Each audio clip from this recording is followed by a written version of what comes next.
Okay, Chapter 3, Voltage. Chapter 3, Voltage.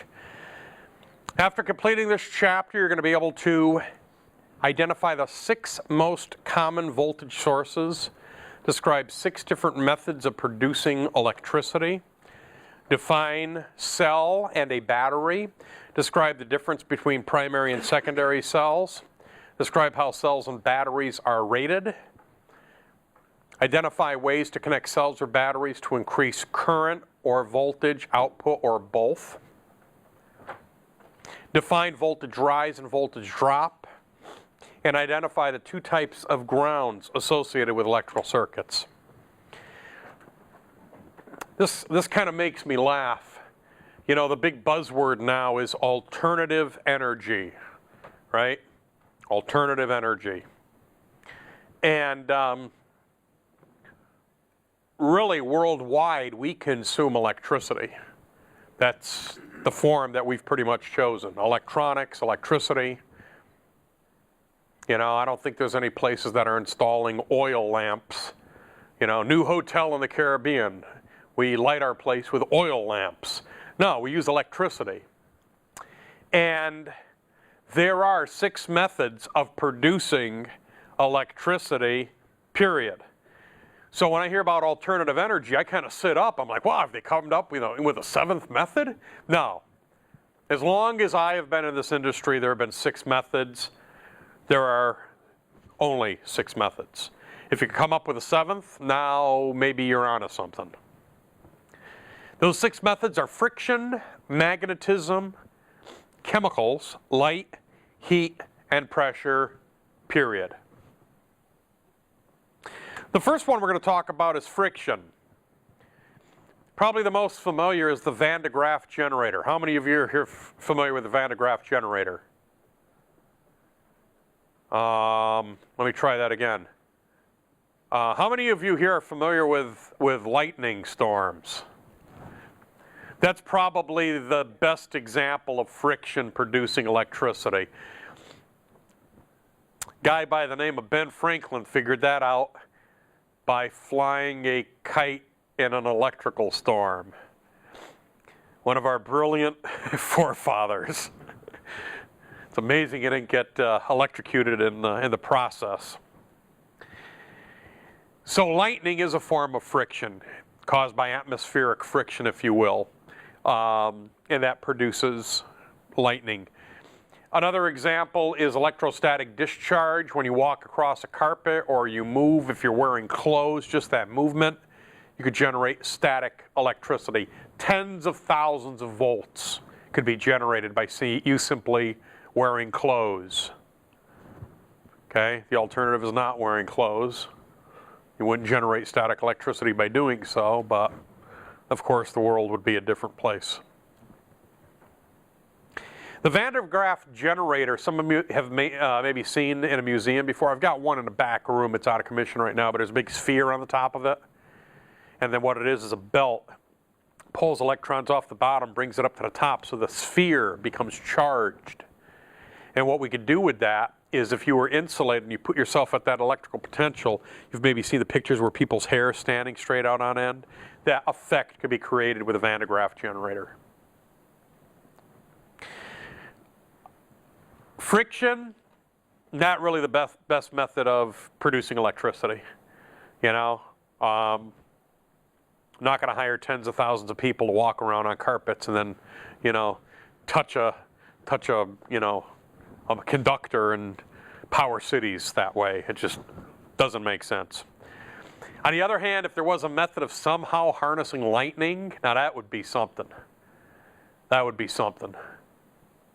I don't know. How many of you are from the Seattle area, Northwest, originally your whole life? I don't know if you've ever had the opportunity to travel like to the East Coast, the Midwest. Monster storms. The tropics. Monster storms. Storms that even jet airliners can't get above. You know, 60,000 foot thunderstorms. Just amazing. I remember a few years ago I was flying commercially down to the Caribbean. And on the way back, this monster storm outside, and even the pilot was talking about it, and he's like, you know, in my 30 years of flying, I have never seen a storm this big. And you just looked out, and the whole thing was just glowing, constantly glowing. It wasn't like lightning flash. Lightning flash was just constantly sitting there, just like throbbing, glowing. It was like, ugh, pretty frightening. So if you could somehow harness that lightning, that would almost constitute a form of alternative energy. Magnetism is the most common method of producing electrical energy. This is how we produce electricity using something called a generator.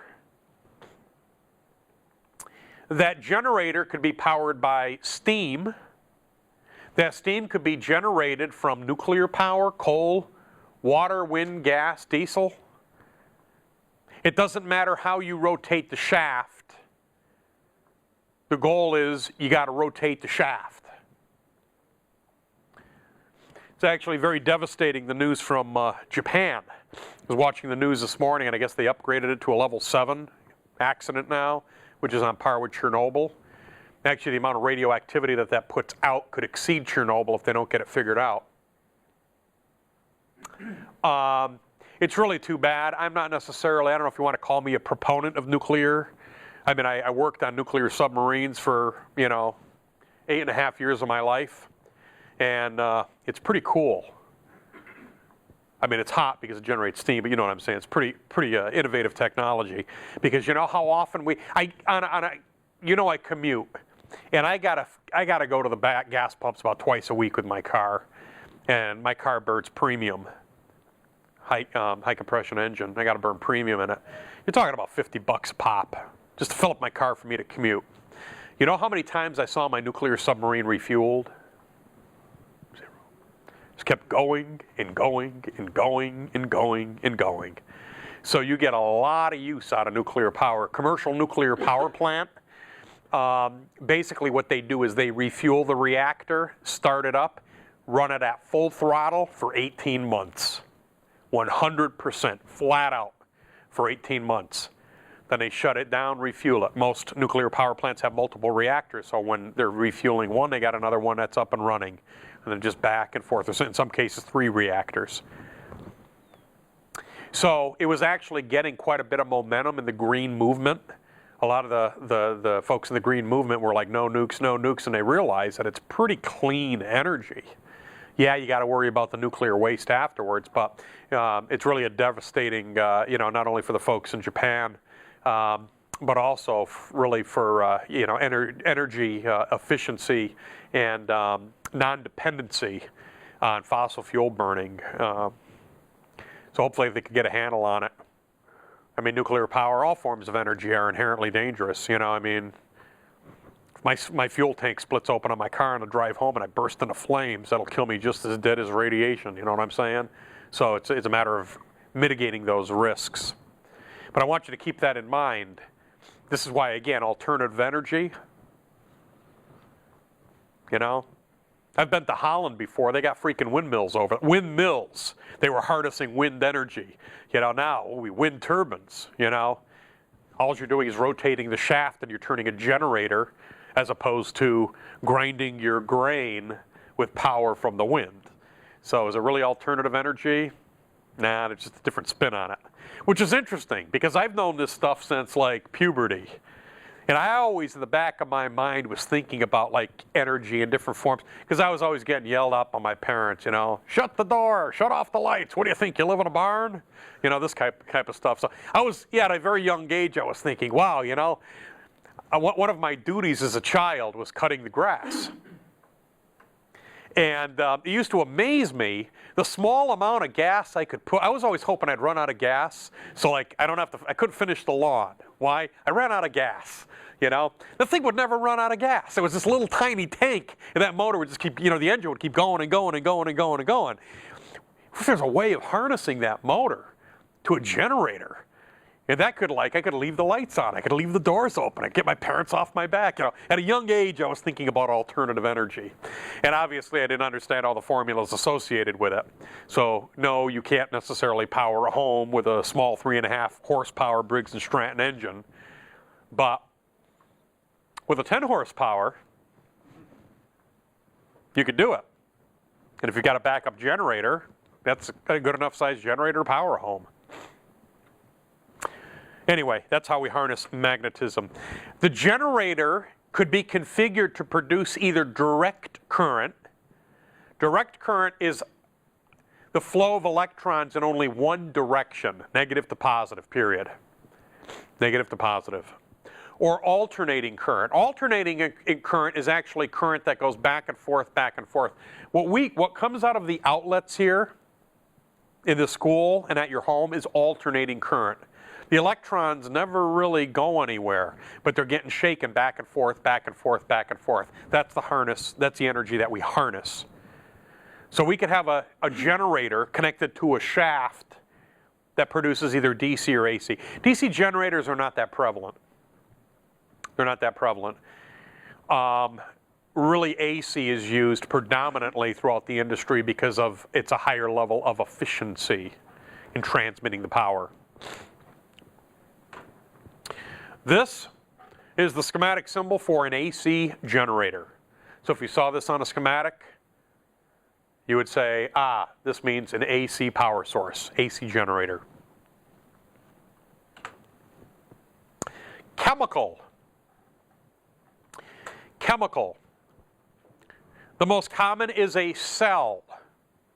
Chemical means is the second most popular method of producing electrical energy. A chemical cell. What we're talking about here is batteries. The original chemical cell consisted of two metals, copper and zinc. These were the old school batteries. Remember the kind that if you left them in your device too long, they'd start to like ooze and ruin your portable electronic device? Those were just standard carbon or zinc cells, copper zinc cells. Typically, many cells can be connected to form a battery. When we use the term battery, we're actually talking about something that's made of multiple cells. And part of why I'm telling you this is that you're all here to learn a second language, and that second language is electronics. So if you were going to go to Fred Meyer, where are you going? I'm going to Fred Meyer to get me some batteries. If you said that to me, I'm going to assume that you're going to get batteries, and batteries are multiple cells that are put together. Where are you going? I'm going to Fred Meyer to get me some batteries. What do you need batteries for? For this here flashlight. That flashlight doesn't take batteries. That flashlight takes cells. And cells are the typical size batteries that we've come to know and love. AAA, AA, C, and my personal favorite, the D size cell. D size means it's bigger. Since it's bigger, it means it's got more chemical in it. More chemical means it's gonna last longer. If you had a D size battery and you connected it to your remote control, it'd look stupid, but it would last forever. Okay? I put AAA batteries in my remote and they last for longer than my TV lasts, you know? I just had some cells go out in a remote, and I looked, they were the original cells of the remote. I'm like, man, I've had this thing for freaking 14 years. It's got the original goofy brand batteries that came with it, you know? So typically many cells can be connected to create what's known as a battery. Now in schematic diagrams, when you see this symbol right here, you can assume that this is a cell. The short line is the negative lead. The long line is the positive lead. On a schematic diagram, if you put a short one, a long one, a short one, and a long one together, we could make the assumption that this is a battery. The other assumption that you could make on a schematic diagram is when you see this, assume 1.5 volts. Because most cells, AAA, AA, C, and D, all produce 1.5 volts DC. So if we saw this, what can we assume? 1.5 plus 1.5 is 3. So normally on a schematic diagram, sometimes they'll draw 2 of these side by side, sometimes they'll draw 3, but they won't draw any more than 3. So anytime you see 2 or more, assume that it's either the value here, or right next to this I could write 12V. And if I write 12V, well, it's a 12-volt battery pack. And if you split that battery pack open, you would find that it's actually made up of multiple cells that are wired together internal to that battery pack. Make sense? Light.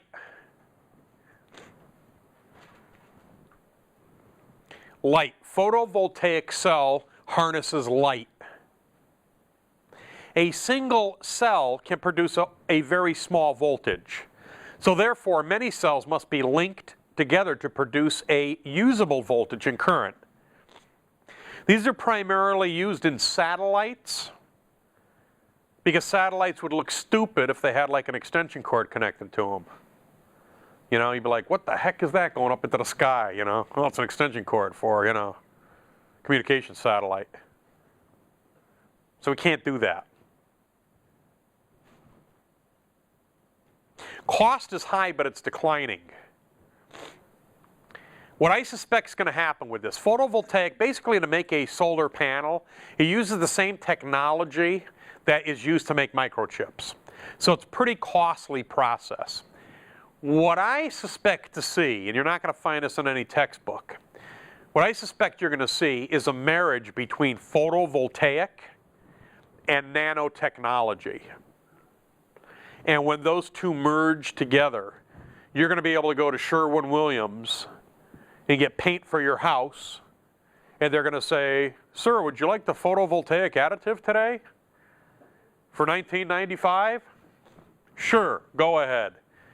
And they'll add a photovoltaic additive, and the fact that your paint on your house is outside and it's in daylight part of the time, it's going to be producing voltage. Now, we're not quite there yet, but I suspect that that's where we're going to be. They do have the technology now that there are companies that basically could spit out photovoltaic film almost like Reynolds wrap. So you could, you know, go out and buy a roll of photovoltaic and roll it out and connect your connections, and you're producing electricity. So the cost is coming down on this stuff. And think about it, free voltage from the sun. I mean, how cool is that? I mean, it really is. Here in Western Washington, well, you know, you probably have to pressure wash it twice a year to keep the moss from growing on your panels. I got moss growing on my car. I'm getting it the other day, and I'm like, what the heck is it, moss growing on it? But other areas of the country, they're doing this. They're doing this. I was in Arizona, Flagstaff, several years ago. And I checked into the hotel late at night and got up in the morning and opened my curtain of the hotel room. I was on an upper floor, and I was shocked. Number one, it had snowed out the night before, and there was like 6 inches of snow out there. I'm like, holy crap, it's Arizona. What's their snow doing out there? It's Flagstaff. You know, you're in the mountains. The other thing that shocked me is, wow, look at this. Across the street was a solar farm, and it was all photovoltaic panels connected directly to the power grid. And these panels would all track the sun and you know, basically supplying energy to the power grid. So in some areas of the country, they're already doing this. Would I rent out tonight and buy solar panels for your home? Probably not. But again, it's free energy, free voltage. So keep your eye on this technology, because I'd love to be an investor in a company that gets that photovoltaic nanotechnology harnessed. You know, just add a little pinch of it to your paint or whatever, and paint whatever, you just turned it into a solar panel. Science fiction? No. Guarantee you within the next few years we're going to be seeing that technology. This is what one of those solar panels look like. And the problem is this is on a metal backing, but basically it's glass. It's glass, so it's pretty fragile. You know, you want to have it permanently mounted. Still, for out of space, satellite, it's the best option. Point it towards the sun. The sun comes out every day. Actually, if you're in outer space, it never goes out. because you're not rotating if you're a stationary satellite just looking at it. Unlimited electrical resources. It was actually interesting. I was at a conference. I spoke at a conference a month ago. That was like a month ago today in Milwaukee, Wisconsin. It was at the Green Energy Summit. I was an invited guest speaker. And one of the other speakers was it was very interesting. He had one of our first satellites, a mock-up of it. And when they were developing the satellite, this was in response to the Russians launching Sputnik. And it was the whole thing with the space race. And basically, he who gets the satellite in space first and goes to space first is going to dominate the Earth, So this is all stuff that was going down in the 1950s. They, in a push to get our satellite up there in response to the Russian satellite, basically what they had was a battery-operated satellite. Launch it, goes up, beep, beep, beep, beep. And that's literally all this thing did. It was a beacon, just beeping in space. And then as an afterthought, though, the engineers were like, let's put this on it. This here is a photovoltaic cell. Let's put this on it so that when the battery dies, it'll continue to beep. And they're like, what are you doing? This is stupid. This is stupid. This is not viable technology. Solar panel, photovoltaic cell. This doesn't make any sense. Well, they finally convinced them to put it on. Well, guess what happened after the battery died? Photovoltaic kicked on. And then it kept going and going and going and going. And I think finally it was like interfering with some other communication technology that developed. They finally had to shut the thing off. So that was proof of concept that photovoltaics really work. And of course, it's become mainstream ever since. This is a cool way. No, it's a hot way, actually, of producing voltage. We could use heat to produce voltage with what's called a thermocouple. These are two dissimilar wires twisted together. When I say dissimilar, I don't mean one blue wire and one red wire. I'm talking about two dissimilar metals. And they're not actually twisted together, they're actually welded together. So you get the two dissimilar metals, and then you weld them together. Where they're welded together, when you heat that joint, because they're dissimilar metals, it's going to produce a voltage. Voltage produced is directly proportional to the amount of heat applied. These are going to be used in thermometers. If you've seen a digital thermometer, typically that's going to be a thermocouple. Because what it does is you apply heat to it, it produces a voltage. The voltage gets converted to an equivalency of either Fahrenheit or centigrade. And then you read it out. Real simple way of doing it. Also called a pyrometer. Pyrometer. Had a student in this class several years ago whose father owned a company locally. I forgot the name of the company, but they basically produced thermocouple sensors. And one of the big products that they were developing was specifically for the racing industry. And what it was is about the size of my laser pointer. It was nice stainless steel, and it had a little probe on the end, and that was the thermocouple. And what was so popular in the race industry, I don't know how many of you are into racing or whatever, you take like NASCAR, for example, and ideally what you want to do with one of those race cars is set it up so that you distribute the weight evenly on every tire equally across the tire. And if you could do that, obviously you've got the most contact with the road. It's going to give you the most handling on the track. It's going to give you the best performance. Generally speaking, there are some exceptions to that on a road course versus whatever. But basically you want full contact with all your tires on the track. Make sense? Also understanding with NASCAR, rear wheel drive, right? You're going to have a lot more friction on your rear wheels. So what happens is when that race car pulls in and they pull the tires off, then they could sit there after they get the car out of the pits with their thermocouple probe and then measure across the tire, outside, inside, or outside, middle, inside, for my left rear. My right rear, take the same readings. My front tire, take the same readings. My other front tire, same readings. So you should see consistency between the two fronts across temperature-wise too. That means you got the car set up so that the tires are in full contact with the road. So it's really a poor man's alignment tool. So he gave me one of these. It's kind of cool because it's the OEM. It's just stainless. It doesn't have any decal or sticker on it. I mean, they're the factory that built it and then sold it to some racing company so they can put their name on it, and or Snap-on and charge an arm and a leg for the thing.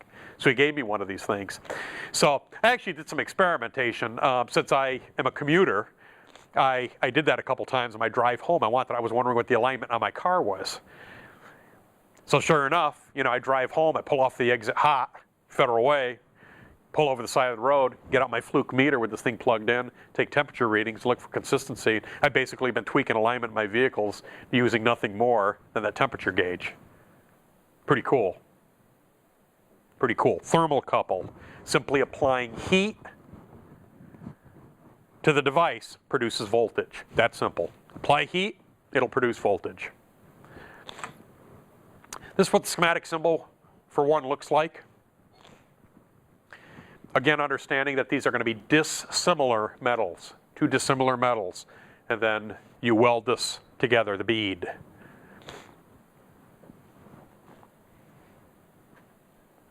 So are they not actually twisted together like it shows in the picture?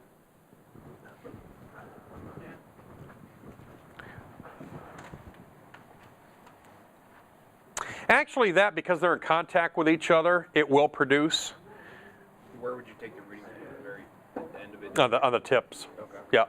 So simply by putting the wires together, they are going to be in contact with each other, so you are going to get some reaction, but these thermocouple probes are actually welded. The tips are welded.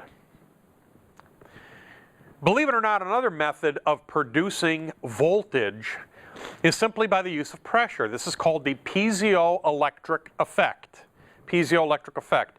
Voltage is going to be very small, so it must be amplified in order for it to be useful. But just a pressure change on a crystal will produce a voltage. This is used for crystal microphones, phonograph pickups, right? And precision oscillators, as well as some sensors, pressure sensors. You could get some really inexpensive pressure sensors now that are calibrated for barometric pressure, standard barometric pressure. So as the Earth's pressure, the atmospheric pressure changes on it, the voltage will change. You couple that with a weather station, or couple that with, actually you could use it for altimeter. If you're sending a rocket up and you want to know how high your rocket goes, you know what your base pressure is. As you go up in altitude, the pressure decreases. So you can have an inexpensive little sensor that keeps track of your pressure. Also, these are used in a lot of engine sensors now, right? You could monitor all types of different pressures, your oil pressure, your cooling system on board an aircraft, your hydraulic pressures, all of them. Little sensor. That voltage gets amplified, sent into a computer, and then you can look at all this virtual instrumentation. Simply doing it by applying pressure to a crystal. This is what the schematic symbol looks like for a piezoelectric crystal.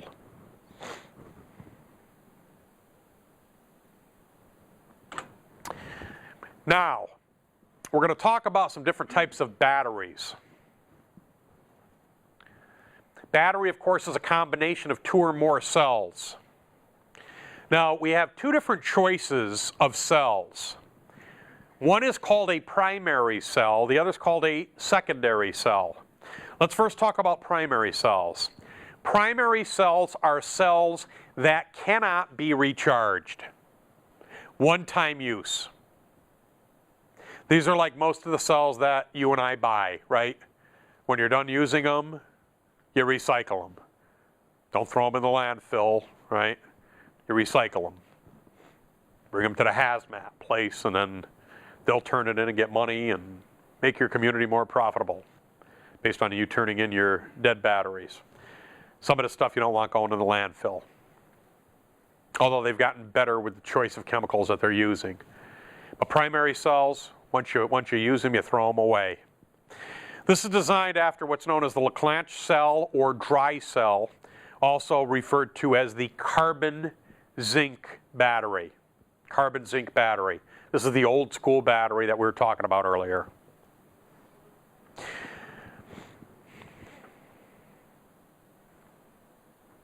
I got a couple old timers in here. Remember, that's all we had. These are the only types of batteries that used to exist. And then I believe it was in the 1970s they came out with alkaline cells. That's when alkaline became somewhat mainstream. Started to become mainstream. These alkaline cells were still pretty expensive as compared to the carbon zinc batteries. I remember Radio Shack, because again, I was a big electronics guy, so I was like hanging out at Radio Shack, like looking at all the parts and stuff. And Radio Shack used to have a battery of the month club. And you got a little card, and you'd go in with the card, and you'd pick out the battery that you wanted, and then they'd punch your card, and you got a free battery. It was a carbon zinc battery, but it got you in the store. It's kind of a cool thing. Alkaline cells, really, really good. Alkaline cells would work a lot better with a lot of electronic equipment when it came into being. The latest cell, and my personal favorite, is the lithium cell. These are the high-end lithium batteries that Energizer produces. They cost like $16 for 8 batteries. They're very, very pricey. But these lithium batteries will produce a voltage longer than any of these other types of primary cells. They also have a longer shelf life. I'll bring in a package, we can look at it.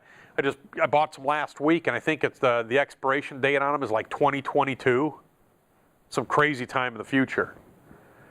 We won't even need batteries like that. We'll be flying to work in jetpacks and stuff. We won't even need lithium batteries.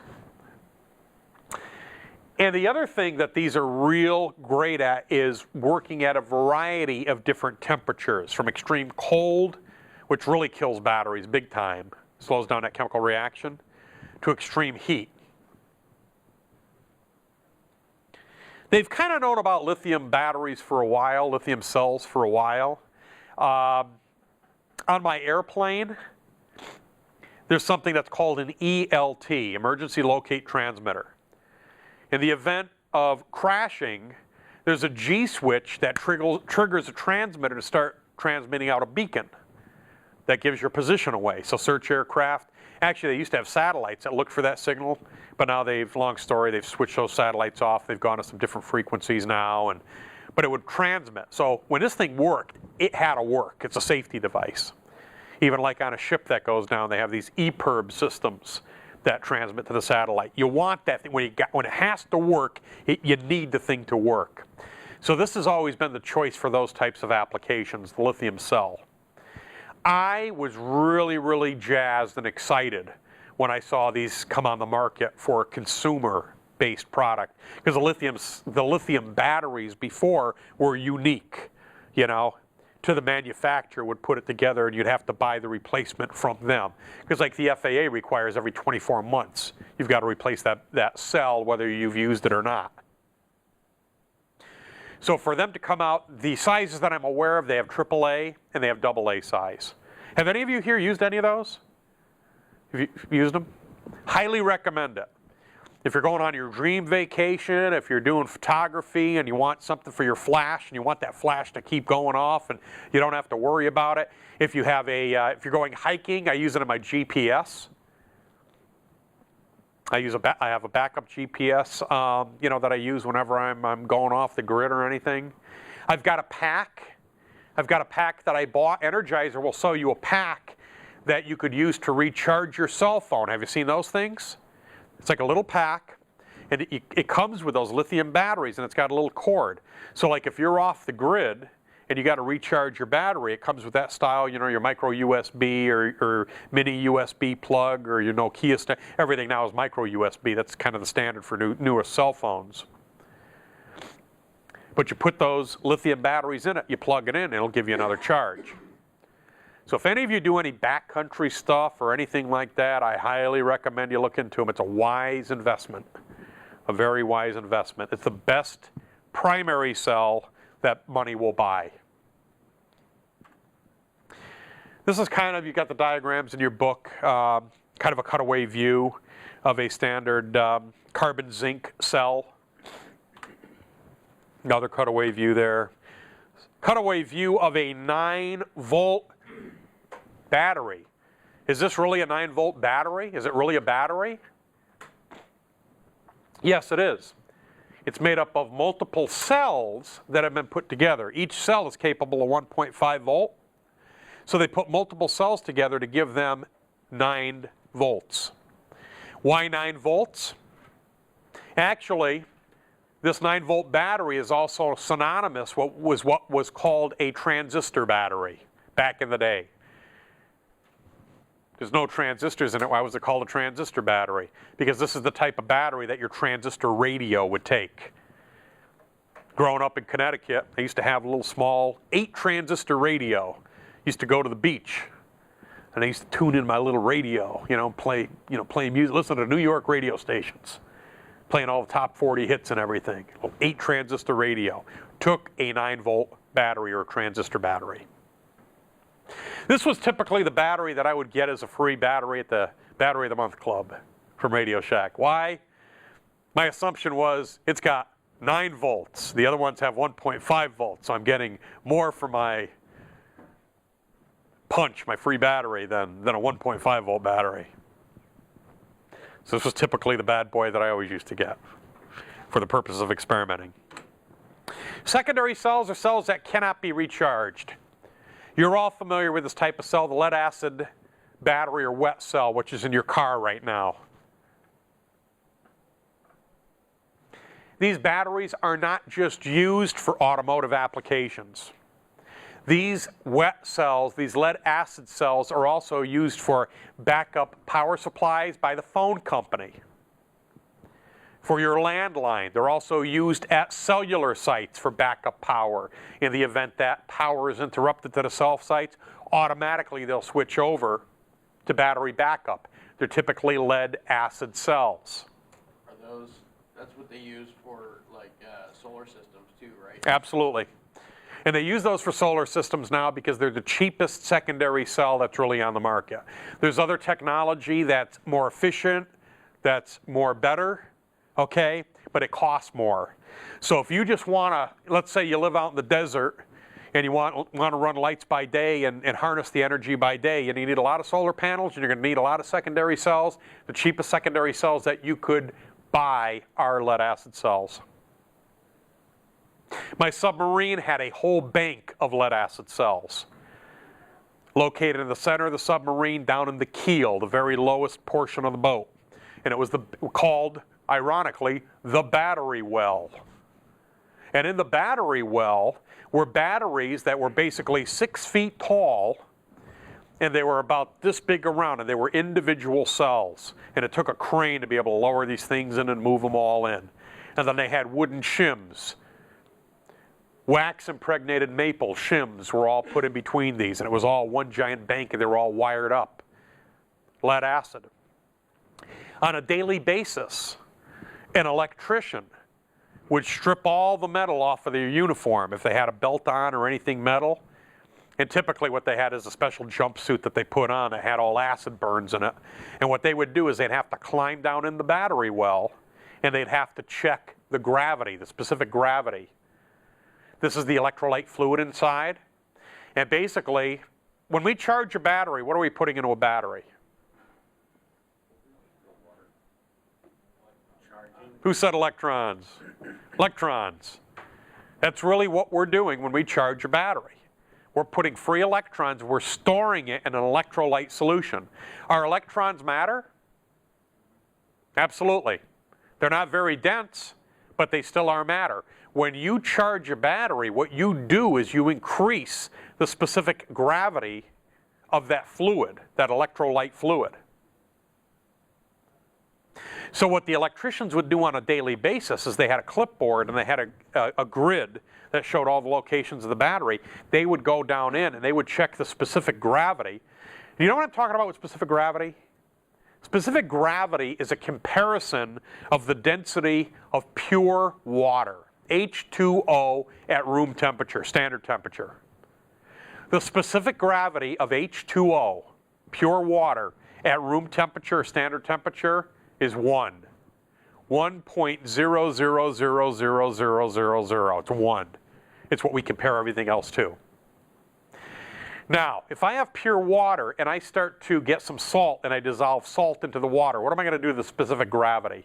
I'm going to raise it. I'm going to increase the density of the fluid, and by taking a specific gravity reading, I'm going to show that it's more dense. That shows me that I've done what? I've put matter into the solution. If I dissolve sugar into it, same thing. If I pump electrons into it, what am I going to do? Same thing. I'm going to increase the density of it. I use specific gravity. I brew my own beer. And I use specific gravity to tell me what the alcohol content is. In the brewing process, I basically impart a lot of sugars into the beer. And I take that reading. The more sugars I put into the beer, the specific gravity increases, the density increases. Make sense? Then what I do is I get yeast. I put the yeast into that solution, and the yeast consumes the sugar, converting it into CO2 and alcohol. So after the yeast has done its job, I expect to see that specific gravity decrease because alcohol is less dense than water. And then I take my first reading, compare it to my last reading. That gives me my alcohol content of what's inside the beer. For a battery, your battery in your car has 6 cells. If you buy a hydrometer and you test those cells, you should get consistency across all of those cells. If you don't,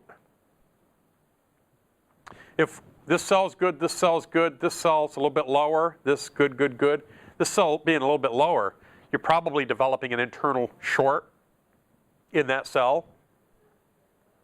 You need to replace your battery. You can't just replace the individual cells, you have to replace the whole entire battery. So back on the submarine, they were really concerned about that on a daily basis. They sent somebody down in the battery well to take those readings, because if they saw a cell that started to develop an internal short or a problem, conceivably it could take all of that energy and dissipate that energy through that one bad cell. That's bad news. Because, oh, by the way, you know why we had a battery bank? If our nuclear reactor shut down or we had a problem, we could get to the surface. When we get to the surface, we could start up a diesel generator. So from that transit from the deep up to the surface, we needed to be on battery power. If you can't get the diesel started while you're on the surface, or actually at periscope depth, because we had a snorkel they could just stick up where you're in induction systems for the diesel engine. Run the diesel, we had a generator connected where we could keep not as much power as we'd have for nuclear power, but to keep all vital systems up and operational. Actually, I had a real scare once. We were someplace we weren't supposed to be, like someplace we were not supposed to be, typically where we always went with my submarine. And it was a national holiday for this country. So all of their, they'd take their submarines and drive them through Red Square and their tanks and their missile launchers and everything. And, we had nothing better to do. So instead of like, hey, we're watching the Soviets, they're having a holiday, let's us have a holiday. Because on the 4th of July, we're going to be watching the Soviets and they're not going to take into account our holiday. The captain didn't think it was a very good idea that I had. Now, as a matter of fact, Mr. Grenick, I think what we're going to do is we're going to do some drilling today. And it was firefighting or whatever. Well, we did a drill, an exercise that involved scramming the reactor. Sounds ominous, doesn't it? Scram the reactor. Oh no, don't scram the reactor. Scramming the reactor is actually a good thing. Scramming the reactor is when you shut the reactor down. You have control rods, you move the control rods in, you neutralize the reaction, the nuclear reaction. This is actually what they did too in Japan. After the earthquake, as soon as there was seismic activity, pow, they shut those reactors down, scrammed the reactors.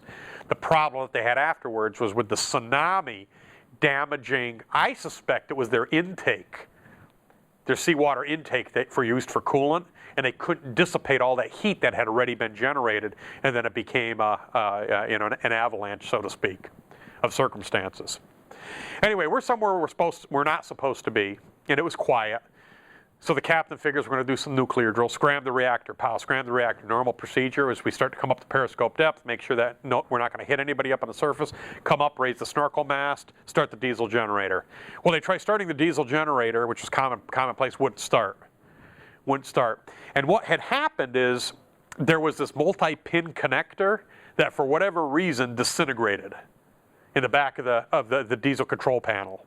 So it's kind of like, well, that's going to take 2 days to put back together, you know? So we're on battery power. To be honest with you, we knew it was a drill and we were all real sloppy, rigging for reduced electrical. That's where we shut down all non-vital systems. And we knew it was a drill, so we were very slow in doing it. We expended over half of our battery energy in that period of time.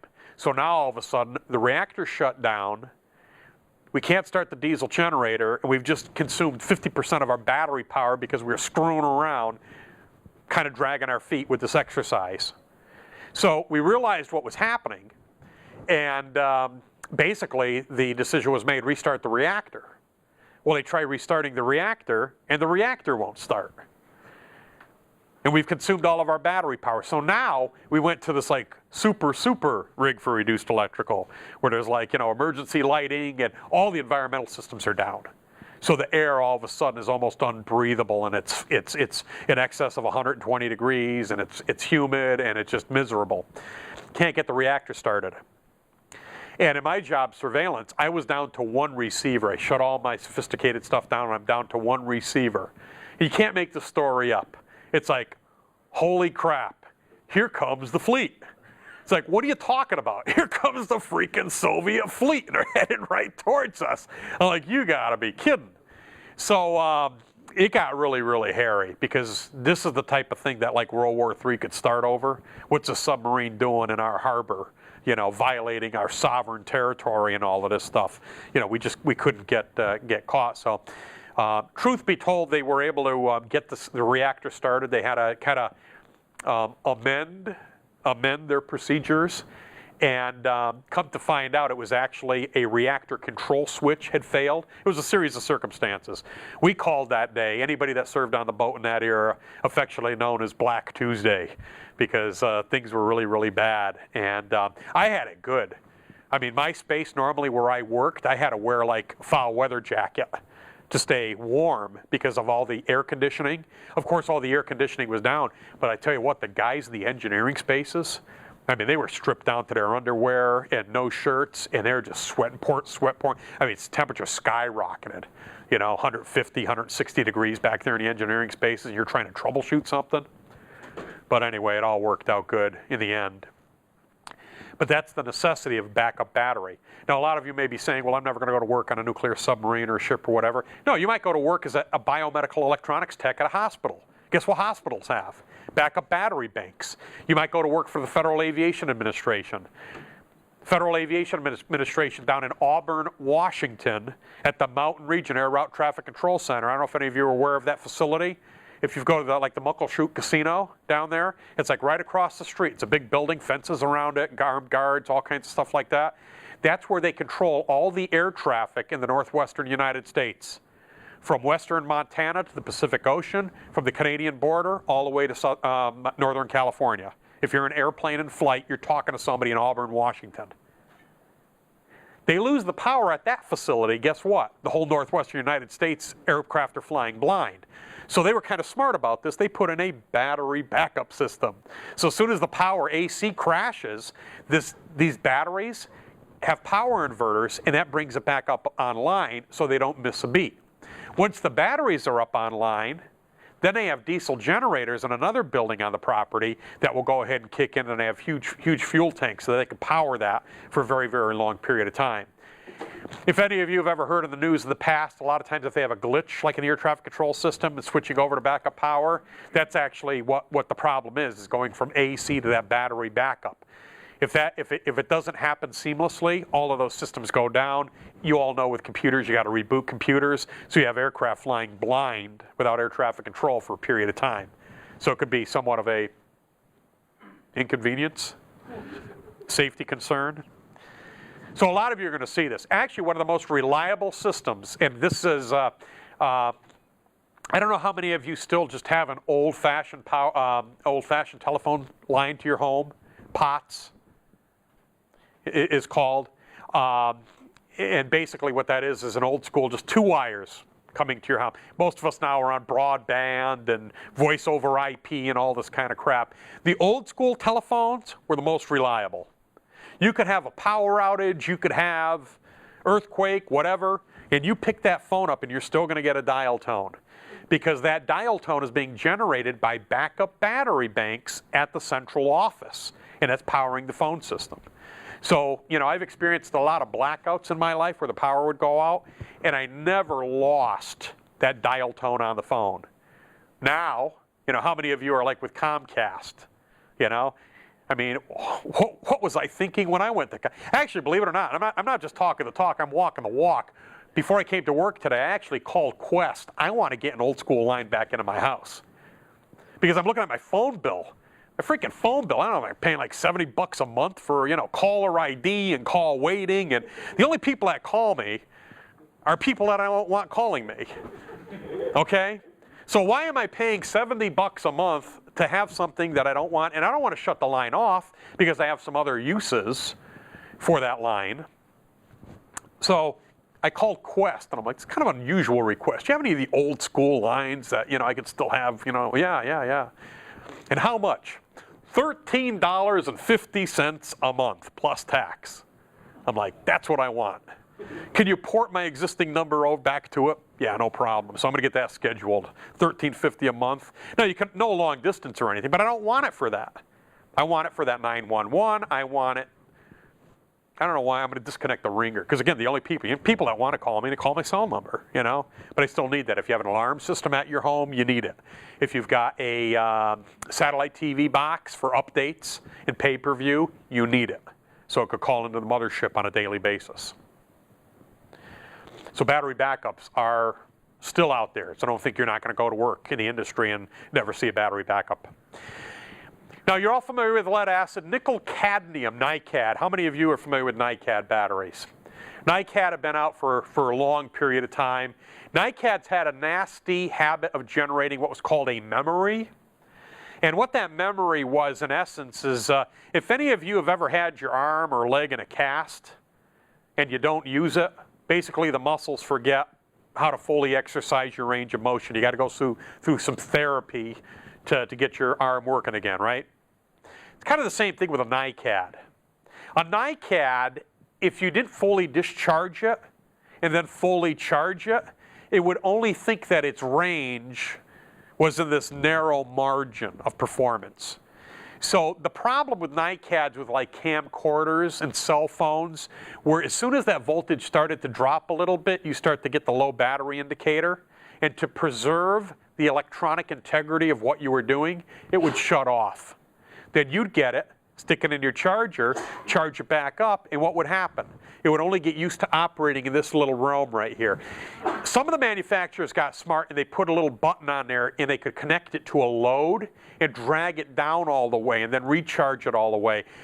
Because I understand this stuff, I've gotten exceptional use out of NiCad batteries. When my kids were growing up, my first video camera back in the 1980s, I had one of those big VHS units. Don't laugh. It was VHS, at least it wasn't beta. Should have been beta. Beta was better, but that's another story for another day.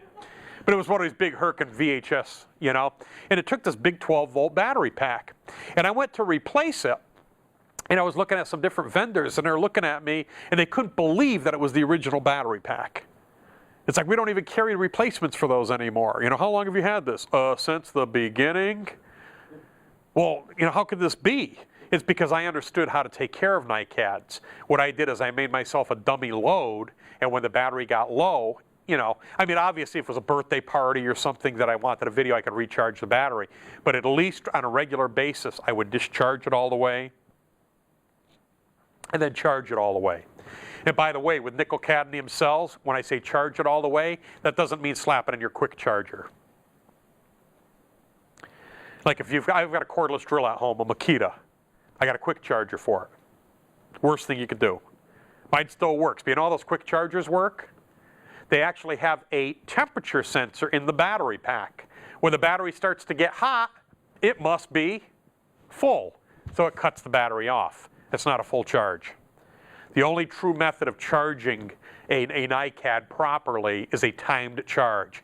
A trickle charge where you're trickling in a known amount of current and then you bring it gradually up to that 100%. Not slam it and then the thing gets hot and then shuts off. Some of the early ones, once it would stop charging, it would cut it off, right?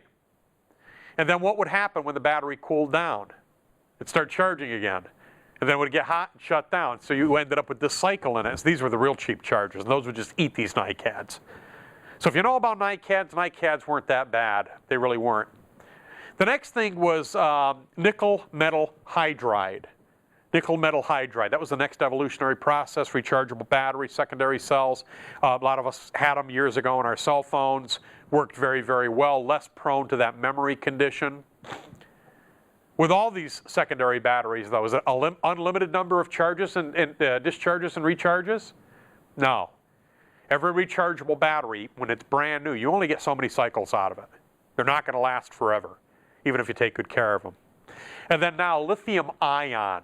Lithium ion. If you've got a newer cell phone, it probably came with a lithium ion. That's really the best that's out there now. Is your Makita battery still a nickel cadmium? Do they Yep. still make cordless drills out of that? I don't know. I don't know. I was thinking about that the other day because I've actually got a new battery put aside that I've never charged yet. It's still in the package. So I don't know. I've been keeping my eyes open in a store for that style pack, and I'm sure it's available on the internet. But what am I going to have to pay for it? You know. The other thing, though, too, check this out, because I'm not the smartest guy, but I kind of understand some of this stuff. Some of those cases, you could actually cut them open and you could replace the cells yourself, and then rebond the plastic back together. And I've done that on several things myself as I've reconditioned, put in new packs. I forgot what the heck it was. It took NiCad batteries. And then what I did is I cut it open, and it was just standard NiCad batteries. Usually it doesn't have the label on it, but the sizes were the same. And then what I did is I went to Harbor Freight Tools, and I bought nickel metal hydride rechargeable cells, and I put the pack back together, soldered it up, good to go. Good to go. So in some cases you could do that. A lot of high performance things too, even like jet aircraft. If you're down driving past Boeing Field and you see a Learjet sitting out there, believe it or not, what they're typically going to use is not the lead acid. They're actually going to have NiCad packs. So when they start the engines on the jet, they're starting it off a NiCad, and those are very, very expensive. So it's kind of amazing. You're a multimillionaire flying around in a Learjet. A lot of times, you know what those guys will ask for? They want a starter pack to be brought over with a little tug, and there's a cart with a bunch of batteries on it, lead acid batteries, and then you plug that into the aircraft, and then what they'll do is they'll use that so they don't have to put a charge-discharge cycle in their NiCads in their precious Learjet. It's like, man, if you can afford a freaking Learjet, you can afford a new freaking NiCad, But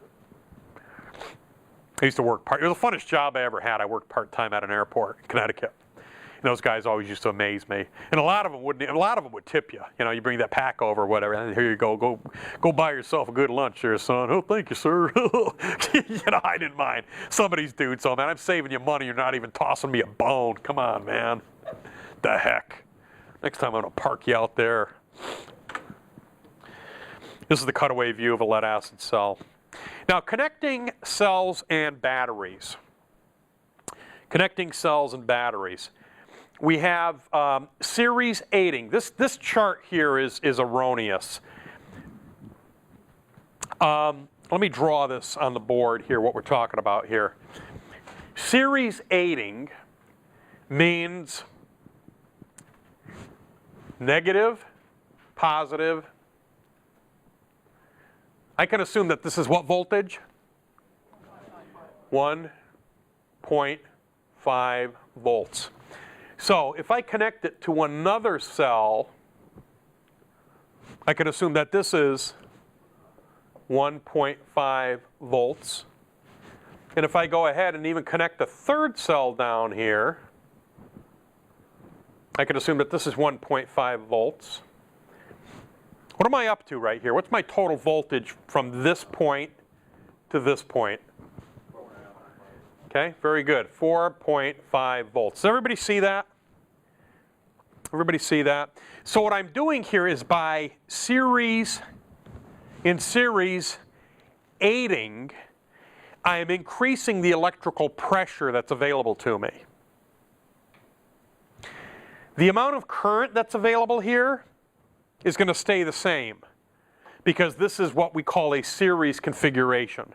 And current will always stay the same in a series configuration. So by connecting up batteries or cells like this, I could get a higher voltage, but current will remain the same. Does that make sense? Now down below it talks about series opposing. Series opposing would be like, okay, I got a negative and a positive here. You all agree with that? Then I'm going to connect a positive and a negative here. So I've got 1.5 volts here. And how many volts do I have here?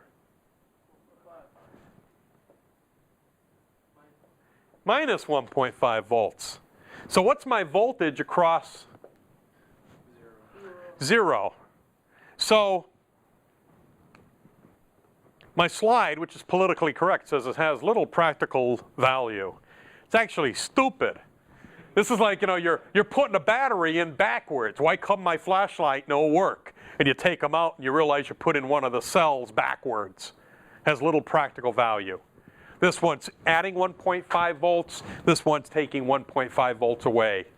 You're putting a negative and a negative here. Current's not going to want to flow. Again, it has little practical value. Is there any practical use for it whatsoever? Yeah, challenging electronics students when they're going through a theory course like this. It really is. Because I could draw like 5 or 6 of these, and then you got to, let's see, plus 1.5, plus 1.5, minus 1.5, minus. So we are going to give you some problems like that have voltages. Because quite frankly, when you do get into sophisticated electronic equipment, you're going to see that there are some voltages that are being added to a circuit and some that are being taken away from a circuit. So from a math standpoint, a theory standpoint, it does have value in studying it. In parallel, and again, this is a typo here. These should not be equal signs. This should be total current is equal to I1 plus I2 plus I3. Let me show you this one. Actually, let me just go to the next slide and I'll show you on the slide. This is what we were talking about, or this is what I was talking about. I don't know if we're talking about it. That's what I'm talking about. This is 3 volts. 3 volts and 3 volts is equal to how much across this? 6 volts. Can you dig it? All right.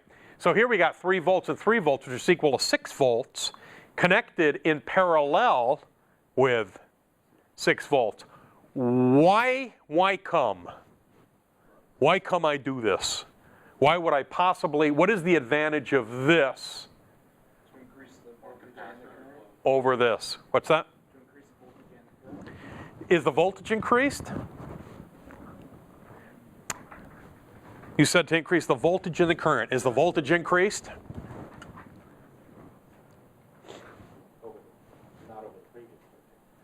No, I still get, how much electrical pressure am I getting out of the circuit? 6 volts. What's that? Increase the capacity. Tell me more about that. I like that. Very good. Batteries are measured in amp hours. How much current over a period of time can they provide us with? So let's look at this scenario for a minute. Let's say that we all have a sailboat. Wouldn't it be nice if we all had a sailboat? We could sail off to the sunset. Let's sail up to the San Juan Islands and hang out up there. Okay? I've got a 6 volt, it's an unusual sailboat. I've got a 6 volt anchor light. So when I find a nice cove up in the San Juans and I drop my anchor, by Coast Guard regulations, I'm required at night to turn on a light that says I'm anchored. And it's a 6 volt light. The problem is this configuration here will only last for 6 hours. And then the light gets dimmer and dimmer and dimmer until it goes out. And shortly after it goes out, the fog rolls in. And here comes along a Washington State ferry. And it runs us down and it ruins all of our fun that we're having on our sailboat in San Juan Islands. So I'm a pretty smart guy. What I did is I went out and I got another battery pack and I put it in parallel with the original battery pack. The original battery pack lasted for how many hours? How many is this going to last for? For the same size load, it's going to last twice as long. How's about them apples? That's how it works. So basically, he or she who has the most batteries in parallel is going to last the longest, plain and simple. It was actually kind of a funny story. Going to sea for extended periods of time under the water, there were very few things. I mean, even reading material, books. How many books can you bring with you? What can you do? So back in the day, the only form of media for me, basically, for music was cassette tapes. So I had my little, I didn't even have a Sony Walkman. I eventually upgraded to a Sony Walkman, but originally I had some, off-brand cassette player. And actually, that was a big advancement because prior to that, you needed the big cassette player. You put the cassette in, headphones, No 8-track. I'm talking strictly the cassettes. This was high-tech cassettes. So I bought something that looked like a Walkman, but of course, Walkman is a trademark of Sony Corporation, and this was some off-brand. So it was so funny, too, because everything that we did was super secret. You couldn't tell anybody. We couldn't even tell our spouses that we were going. So all of a sudden, you see a guy in uniform, at the exchange, buying 5 tubes of toothpaste and 7 bars of soap and 100 packs of batteries, and he's in uniform with his unit, on his ball cap, and it's kind of like, you're stocking up. You guys are going to sea, So you didn't have to be like an intelligence expert to figure out who's coming and going. So anyway, we're going to go to sea, and it was going to be like a 7-month operation. That doesn't mean that we'd be totally incommunicado or away from civilized, shopping or whatever, but for at least a minimum of 90 days, we're going to be underwater. So I go out, and my cassette player took AA batteries. So I bought a bunch of these AA batteries. Well, come to find out that this thing was such a piece of crap that I could listen to 1.5 sides of a cassette tape before the batteries would die. And I'm like, I'm not a math expert, but I'm like, I'm going to run out of batteries really quick. So after I used up all my AA batteries, and I still wanted to listen to music, because again, you're living with 120 other people in a steel tube, 285 feet long, 28 foot diameter. When you could put those headset on and you could kind of zone out, that was, a little piece of peace and tranquility you could have. So I'm like, well, I'm a smart guy. I got an electronics background. How tough can this be? So I cracked the thing open. I figured out what voltage I could wire in externally. So then what I did is every division on the submarine had different consumable products that they were responsible for stocking because you didn't have a store. So actually for my division, it was pens, pads, paper. So if you were a nuclear reactor guy, you'd come to me and say, hey, Joe, I need some pens. I'd be like, screw you, But no, I'd give you the pens or the paper, whatever you need. Well, ironically, the division that was responsible for providing batteries, ironically, were the electricians. So we went back and I said, I need some batteries. What do you guys got? Well, we got these sizes here. And they were the big D size, and they were military, olive drab, green, big batteries. And I'm like, yeah, give me 8 of them, So I got these 8 batteries and I wired them all up, combination series parallel. And then I got electrical tape and I this big freaking brick, And so I got this nice little portable cassette player that I paid, you know, an exorbitant amount of money for, and then I got this big brick that I'm like, so it was truly portable device, you know. So anyway, it worked, and it worked fine. And then I got so used to carrying this thing around that it was like months later, we're in port, and I'm still carrying this brick, and I even with a handle on it. And it kept working. And I'm like, why am I doing this? This thing is stupid. I actually cut it off and I threw it over the side of the boat. It's probably sitting in the bottom of the Thames River in Connecticut still. But the moral of the story is that portable cassette recorder operated off of 1.5 volt cells, did it not? What was the difference when I added the brick to it? Those are 1.5 volt cells, right? Capacity. Physically more chemical, physically more capacity, higher amp hour rating, and it kept going and going and going and going and going. So this is one of the principles for a lot of you that may pursue alternative energy, whatever that means. Basically, it's the efficiency of your cells. How many cells do you have? How much energy can you store? I actually had a student that is a project. He owns some property in central Washington. And living off the grid. Had a backup generator, also put in some photovoltaic cells.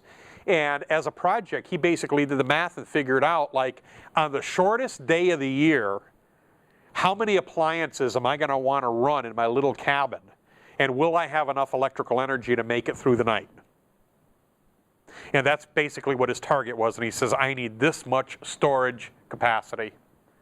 And that's what he used as a target, and actually increased that, I think, by about 20%. And then in the summer, how many hours could he use photovoltaic to charge that? And then what's the minimum amount of time that he needs to run his generator to get those batteries up to that full capacity charge? So if you understand the math behind this, let me tell you, you're a commodity out there, because a lot of people don't have a freaking clue. They don't. They don't.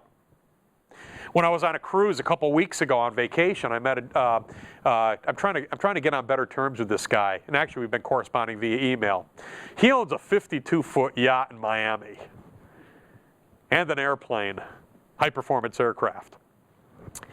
And he likes taking his yacht down to the Bahamas and dropping anchor. And he doesn't like running the generator. So we had a whole discussion about energy management, photovoltaic. What's the minimum amount of time that you could run your generator? Can you add batteries to augment the system? And I mean, this guy, he's got a couple master's degree, highly intelligent. And he didn't have a clue of what I was talking to him about. So if you understand this, let me tell you, you got it going on when it comes to this type of stuff. Make sense? Voltage rise is the energy we put into a circuit. Voltage drop is the energy that we take out of the circuit, if you will, is given up as the electrons encounter resistance in the circuit. So voltage rise would be like your batteries. Voltage drop is what you're powering. And you know what? They should always be equal to each other. If you've got a 5-volt battery pack and you're powering a radio, that radio should be consuming 5 volts. 5-volt voltage rise, 5-volt voltage drop. Make sense? You should never end up with energy left over. If you are, that's what we call a malfunction. You've got a malfunction. You've got voltage not going from the source to the load. The voltage rise that the power company provides my house with is 240 volts AC. My voltage drop for my home is 240 volts AC. If it was 239, that means a volt is being dropped somewhere underground or in the overhead. It's not supposed to be getting dropped there. Question? So, like, if power company provided you with, is it Voltage rise. voltage rise? Mm-hmm. So, like, if you use more energy, would you'd be pulling out more current, not more voltage? Yeah, your question is more related to power. I'm talking simply voltage. I'm talking simply voltage.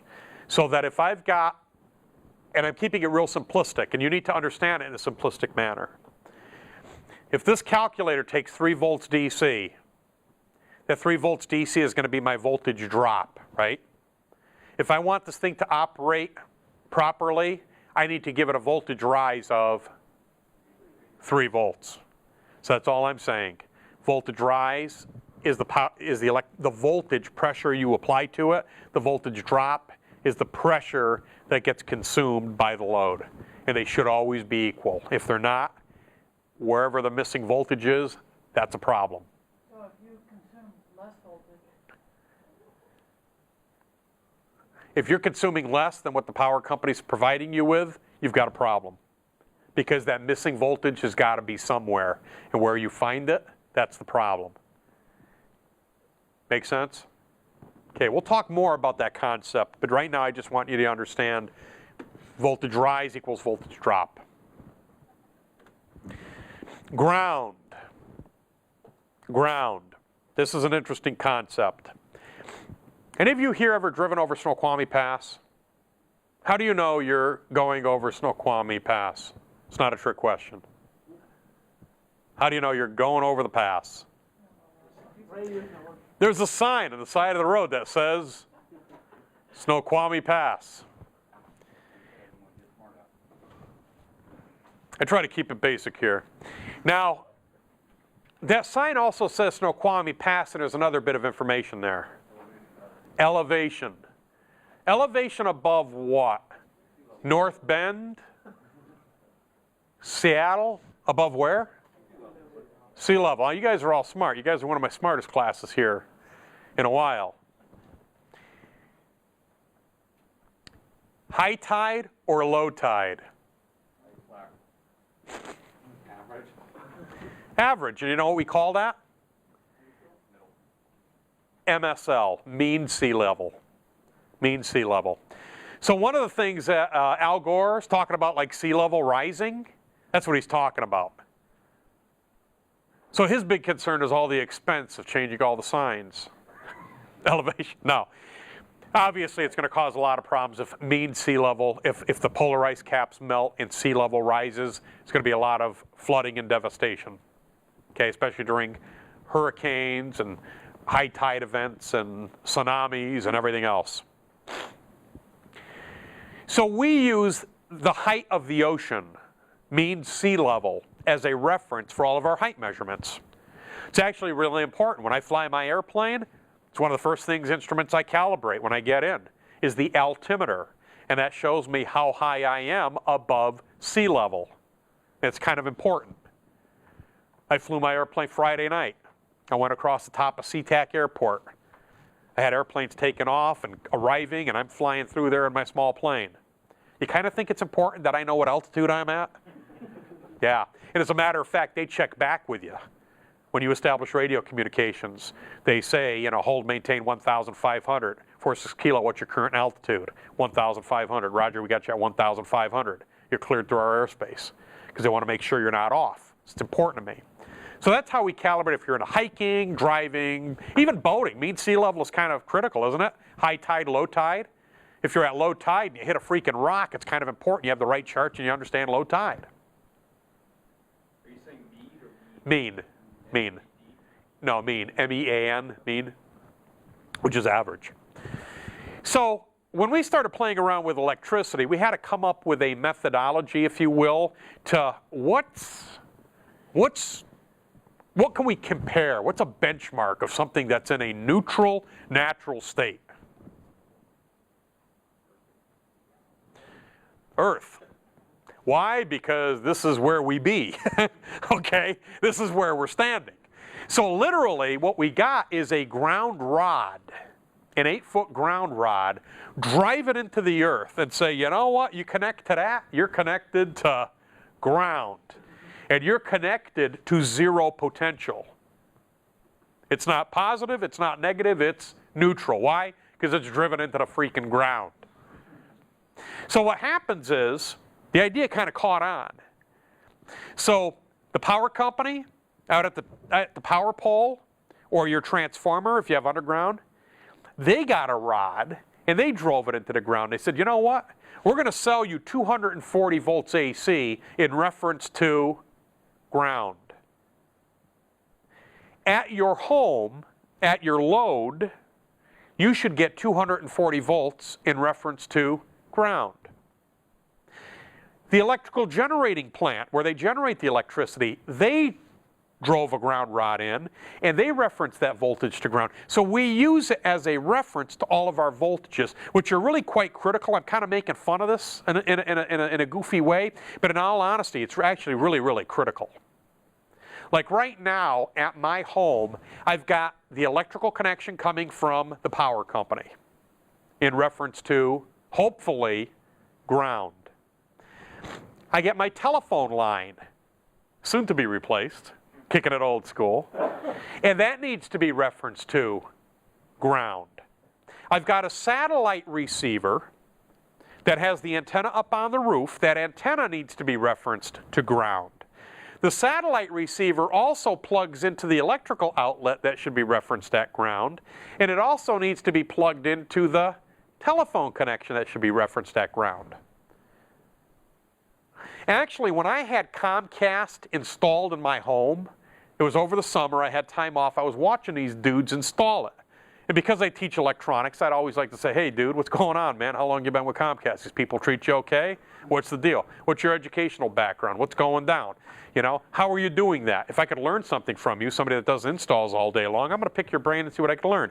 Anyway, I see this dude hooking his freaking contraption up to my faucet. I'm like, what are you doing? He said, I'm connecting this to ground. We got to reference it to ground. I'm like, hold on, cease and desist. What are you doing? Well, I got to connect this to ground. I said, that's my freaking water connection. Well, yeah, but this is, water pipe is a good ground. No. You see that right there, driven into the ground? That's a ground rod, okay? That's the same ground rod that the power company's providing me with ground. It's the same ground that everything else in the house is connected to. So why are you going to connect it to this faucet coming out of all? You don't know if it's PVC inside. He really got an attitude, and I'm like, no, boom, cease and desist. I got a supervisor out there, and I had to sign paperwork, modified install. Modified install? Customer request, I want ground, and I wrote that right in there. Me want ground to be connected to ground rod. So they all really got an attitude and stuff, but it's kind of like, no, I mean, it really needs to happen, because especially, too, this is back in the day when you had a computer modem. You could have that modem, you could have your computer power supply, you could have all these things, and if they're not all connected to ground, they could develop a difference in potential.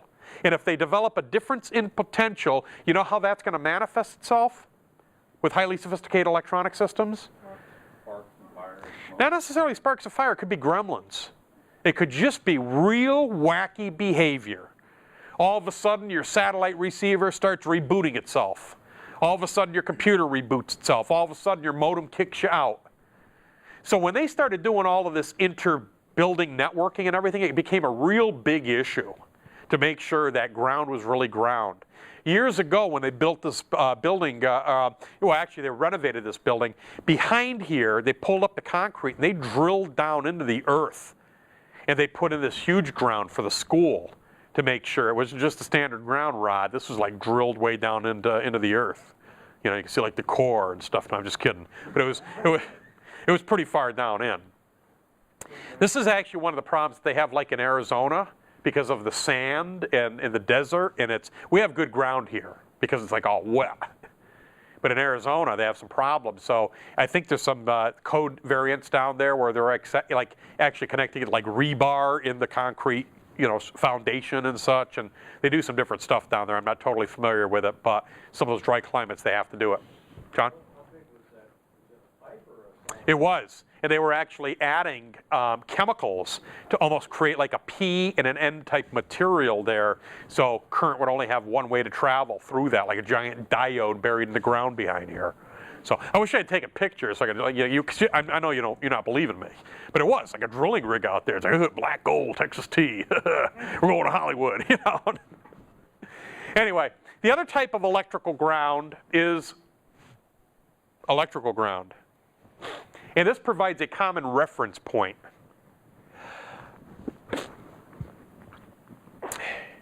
We use this electrical ground because a 747 taking off would look stupid with a big reel, spool of wire trailing behind it. Okay? It just wouldn't look right. So for pure aesthetic purposes, We can't do this. So we use what's called electrical ground. Your car uses electrical ground. Airplanes use electrical ground. Ships use electrical ground. And what that in essence means is a chassis ground. Now most of our home appliances use both. We ground the chassis, the electrical ground, to earth ground. So that if you have a 3-prong plug, one of those plugs, that round plug, is ground. And that's connected to the chassis. So be aware of this. In the lab, you're going to have some problems with ground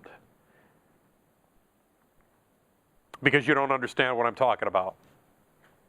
Some of the equipment that we have in the lab is isolated from ground. So when you connect the negative lead, like on a power supply, you think you're connecting ground as a you're not. That negative, if you have a DC power supply in the lab, you have a positive, you have a negative, they're isolated from ground. They have nothing to do with earth ground. So in some cases, you could create a ground loop in there and they get wacky results with your equipment. Most commercial, consumer, industrial products are for the purposes of electrical safety. That chassis will be a ground, and that's connected also to earth ground. Question? So electrical ground can vary from whatever you want it to be. Electrical ground. Absolutely. Absolutely, and that's one of the things that can be a real problem, is you might think you get into a piece of equipment and say, oh wow, look at this big metal, look at this big, if this was inside, this is actually a DC power supply like we use in the lab, okay? This in the back here is a heat sink. If this was installed inside some big piece of equipment like a radar system, you see this metal, you assume that, oh, this metal here, that's ground. That must be ground because it's metal, right? And all of a sudden, you know, you put your hand on there, or you lean into it, and you get electrocuted. This, in some cases, could be electrically isolated from ground. This could be connected to some big high-power transmitter tube for the purpose of dissipating energy, and it could actually have, like that mica that I passed around earlier, it could have a big sheet of that mica there electrically insulating it from the rest of the chassis or frame of the piece of equipment. And that's taken out many a good technician. So never assume. Never assume. Generally, yes. Some of the worst shocking experiences I've ever had were working on a lot of tube circuits, because sometimes those tube circuits were notorious for 2-prong, old school tube amplifier.